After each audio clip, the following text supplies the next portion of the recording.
Hi, magandang araw po sa inyong lahat ulit bago po ako magpahinga at matulog mamaya, no. I just want to give you another reading. Gusto ko pong tuparin na may isa pa pong reading ngayon na, no, bago ako mag-sleep, no. Gusto ko pong bigyan kayo ng isa pang reading for tonight. This is my good night reading for all of you guys, no.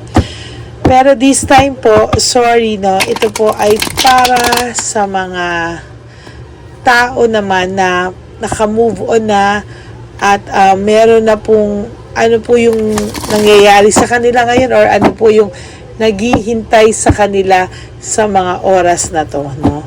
Para sa mga tao tong na naka-move on na, ayaw na dun sa person nila, tingnan po natin ano po ang mangyayari sa inyo. Okay?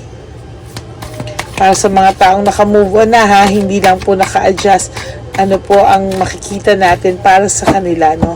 Ang mensahe para sa mga taong naka-move on. Wow!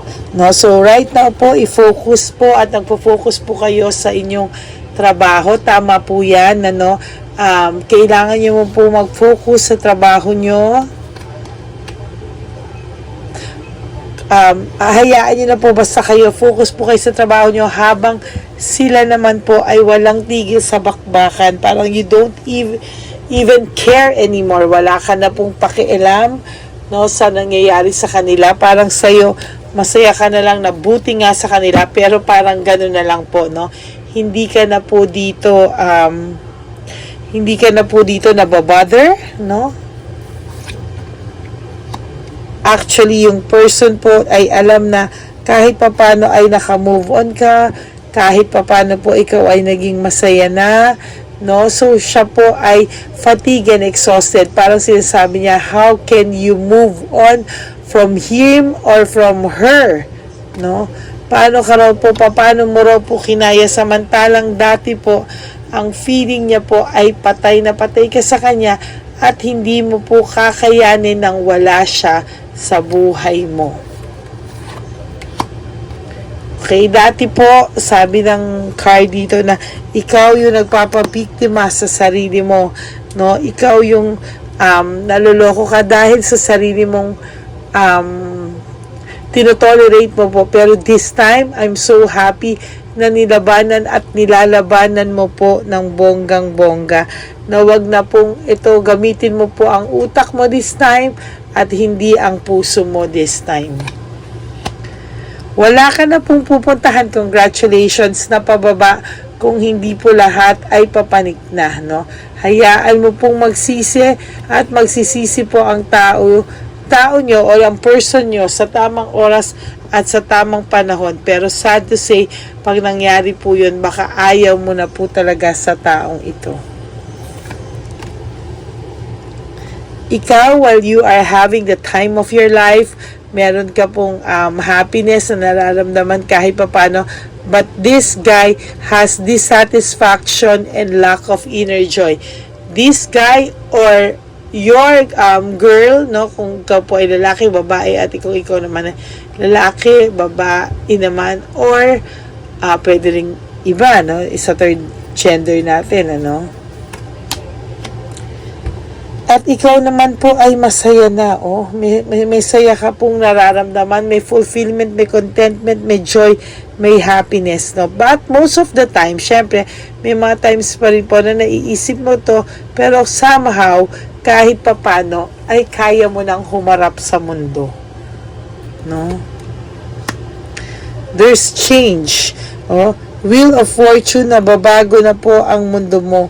Umiikot na po ang mundo mo unti-unti, no. Umiikot na po ang grasya na inaantay mo lang din po, no. Parating na po lahat ng blessings sa iyo. I assure you of that. Ito pong taong person nyo at yung kasi siya pala ka has greediness and possessiveness, no. Silang dalawa po balang araw ay magsasakalan. Hindi po physical na, but nananakit din naman po itong babae sa inyong asawa. So might as well maisip talaga na asawa mo na ito or kalivin mo or jowa mo na itong pinalit sa'yo ay may sayad, may mental illness na kailangan niyang i-deal with. Wala siya sa tamang pag-iisip niya. Walang direksyon ang buhay niya. Very unpredictable. Very, very unpredictable.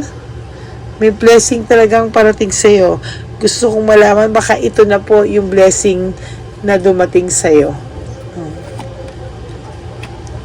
Namimiss niya po yung samahan nyo, pero definitely, marami pa po itong on the side. Kumbaga, ikaw ang number 1 niya, meron pa po itong number 2, 3, 4, 5, 6. Marami pa po ito, kung pwede lang hanggang 10.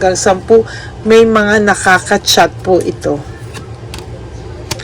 Darating ang araw, kung ano po ang ginawa sa'yo, yun din po ang gagawin sa iba. Mas masahol pa sa ginawa sa'yo. Nagpapakasipag kuno siya, pero sa totoo lang, anak ko, lumabas na naman yung loss and separation. Talagang darating ang araw, these two will have to have a separate ways, na talagang hindi po sila ang nakatadhana. Kumbaga, hindi sila yung nakatadhana sa isa't isa. Kaya talagang maghihiwalay at maghihiwalay po ito. Ito ay yung person mo at siya. Hindi po hindi po ito nakatadhana si Chabilitang Palaka at yung iyong karelasyon. There's difficulty. May nakikita rin po ako for some of your ibang tao sa inyo, no? May nakikita akong pagbubuntis, no? May nakita akong pagbubuntis. Sudden shock ang mangyayari sa inyo. Sudden shock and financial loss, no? Kung hindi po ito sa inyo, wag po kayo magpakatanga bumuhay ng isang taong hindi sa inyo. Although, syempre, walang kasalanan ang bata doon. There's fear of change, playing safe. Playing safe lang po ito sa ngayon. Okay? Ayan, sudden awareness. Naisip niya po na bakit ka pa niya pinagpalit. For God's sake, bakit pa daw po niya ikaw pinagpalit? Okay, hanap po tayo dito sa ating kabilang cards. Tingnan po natin kung ano naman ang magagamit o magagawa natin dito. Mahahanap nating messages, no, from the divine universe dito sa ating cards na ito. Nag-iisip ka ng growth para sa sarili mo, maybe new venture, or naghahanap ka ng iba na pwedeng pagkakitaan pa kasi merong nagkakaproblema ka, it's either humihina yung negosyo nyo, ganyan, but sinasabi ko sa'yo, you are well protected, hindi ka pababayaan ng divine universe. You just have to forgive and recover for what has happened to you. Okay, uulitin ko po, huwag ka magmukmok, hayaan mo lang po, no, hayaan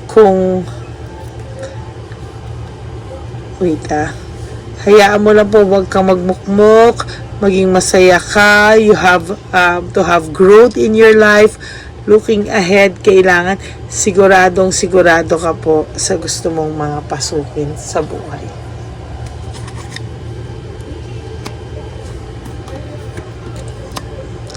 There's weakness and insecurity.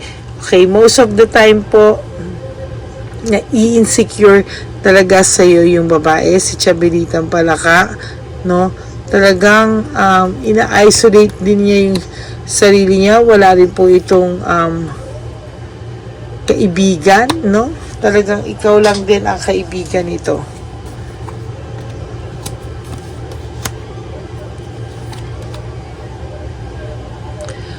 Okay? Ang nakikita ko rin po is mahilig po yung person nyo sa adventure, no? So, talagang meron pong konti talagang pagka-boring na nangyari sa relationship nyo, no? Looking ahead, gusto niya mag-isa siya, mag-explore, but the truth is hindi po siya mag-isa. And distracted po ito sa nangyayari sa buhay niya. Okay? Pili po tayo ng 5 5 feelings. Naku, maingay dito ang cellphone. Okay, so 5 feelings po. Tingnan po natin kung ano po ang feelings ng inyong person right at this very moment, no? Yan.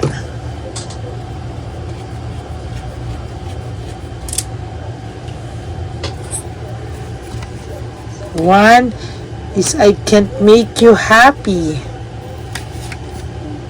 2, don't treat me the way you do, I don't deserve it.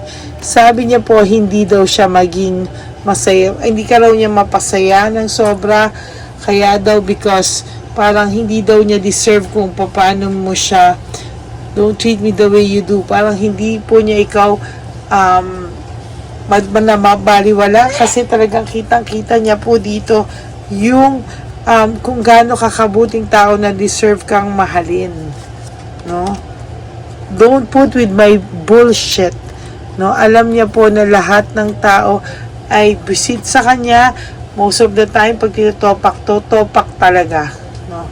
Topak po talaga. Kaya marami ding naiinis sa person nyo. Actually, marami po ang natuwa nung kayo ay nawala. Kaya, yun. For 4th is, lagi ko rin nabubunod to, life without you is hopeless, dark, and depressing. I miss your light, no? So, ito po ay namimiss po niya kayo, no? Pati lahat-lahat sa inyo, even yung minsan daw na pagsasabi mo, alam mo naman po kasi na, di ba, hindi ka naman bungangera, pero minsan bakit parang ganun parang ganun po yung naririnig niya o binibintang niya sa'yo. Pero the truth is hindi po, no? Naiisip niya po na life without you is hopeless, dark, and depressing. I miss your light. And for our last card, we have I am scared of rejection. Meaning, gustong-gusto po nitong bumalik sa'yo at gustong-gusto niya pong umalis kung nasaan man siya ngayon. But, komportable daw po ang buhay niya kung nasaan man siya ngayon. Pinapakita niya po na masaya siya, but the truth is, hindi po siya masaya. Okay? That's it for your third reading for today. Thank you very much po to all my Lady Reyna friends, family, and subscribers. I love you all from the bottom of my heart. Maraming salamat po sa inyo at wag niyo pong papabayaan ang inyong mga sarili. For those of you who wants to have a private message with me, you can message me at Lady Lee Elena. That's my only official account, no, FB account. Official and parang exclusive lang po yan lahat sa atin. Hindi po yan scam, no? Ingat po kayo sa mga nakakausap nyo. So please make sure na ako po talaga yung kausap mo. Okay? Maraming salamat po sa inyong lahat. And may God bless you all. Please pray for the biopsy result of my nephew Nathan na sana po maging maayos lahat at negative. In Jesus' name we pray. Amen and amen. Okay? Bukas po ulit magkikita tayo, no? At wag po kayong mag-aalala. Magkikita po tayo. God bless you all and I love you all. Have a very good night and you deserve it. Okay? Maraming pong salamat. Bye!